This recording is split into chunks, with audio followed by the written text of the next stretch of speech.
everybody. I wanted to give an example of how to write a warm-up for your application activity this week. You're going to be writing a warm-up for two different types of workouts that I have given you. We are going to use for this example the strength training workout that's already in your slides for the week. So this is already here. You've already had a chance to review it. I just wanted to go through and talk through my process for writing a warm-up. So we've got those three phases. In the first phase, it's very broad, general. You're just trying to move big muscles to increase the heart rate, increase the core temperature of the body. Then we get a little bit more narrow into phase two of the warm-up, where we start really focusing on the muscle groups we're going to be using. And then in phase three is where we do those practice moves, those rehearsal moves for the exercises that will be in the workout. So something like this, a strength workout where I see we've really got full body here: squats, push-ups, planks, lunges, overhead press, and bent over row. So we're hitting lower body, upper body, chest, back, core, you name it, we're hitting it in this workout. So what I would have them do first, for the first few minutes of the warm-up, I would probably have them either do some side-to-side shuffling, some jumping jacks, high knees, maybe jogging for a couple minutes on a treadmill if this is an individual. Or if they're at home, maybe they could jump rope. Something that's just going to increase their, you think cardio, increase their heart rate, increase their respiration rate, increase their core temperature. After a couple minutes of doing that, we would move to phase two, where I need to pay attention to the muscle groups that are being used in this workout. So I'm seeing squats, push-ups, planks, lunges, overhead press, and bent over row.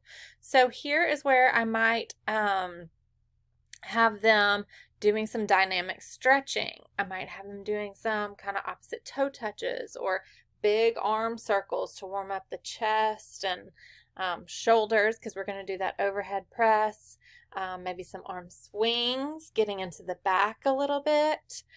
And as we get a little more specific, I might have them doing some walking lunges with no weights. So this is a lower intensity version of the exercise they are doing in the workout.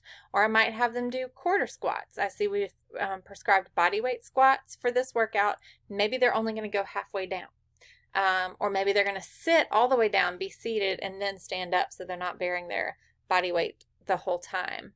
So kind of a lower intensity version of that. For the push-ups, if they're on their toes, regular full push-up in the workout, maybe I'm going to have them do some knee push-ups or wall push-ups within the warm-up, practicing those moves at a lower intensity.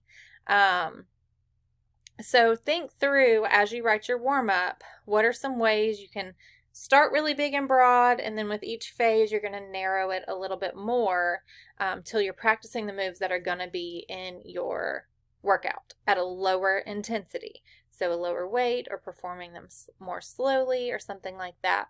For a cardiorespiratory workout, if this was somebody that was about to do 2 miles on an elliptical,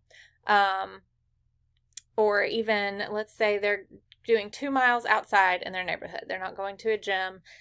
They're working out at home. And so I might have them for minutes 1 to 3, just a fast walk. And then for minutes 3 to 5, maybe I would alternate 30 seconds of a slow jog with 30 seconds of a fast walk. So you can see we're starting to increase intensity a little bit. We're using those muscle groups we're going to be using, but it's not identical to what the workout will be. And then minutes 5 to 8, maybe I'm going to have them jog very slowly at a slower pace than their planned pace for the body of their workout. So this is all just about gradually increasing intensity in those first 5 to 10 minutes of a workout, bringing blood to those muscles that are going to be working, and telling your body, these are the moves we're going to be doing, so get ready. So practicing those moves at a lower intensity than you will actually within the workout. You are welcome to use a chart like this for your warm-up, because I do want to see what the exercise is and how long you're going to be doing each of those, and any other comments. For example, if you're having them do a half squat or a quarter squat, and maybe you want to put that in here, or you can do it in paragraph form.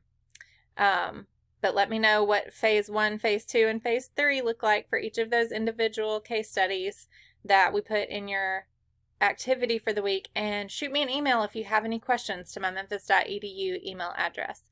Hope y'all are enjoying the course so far, and I hope you have a great weekend.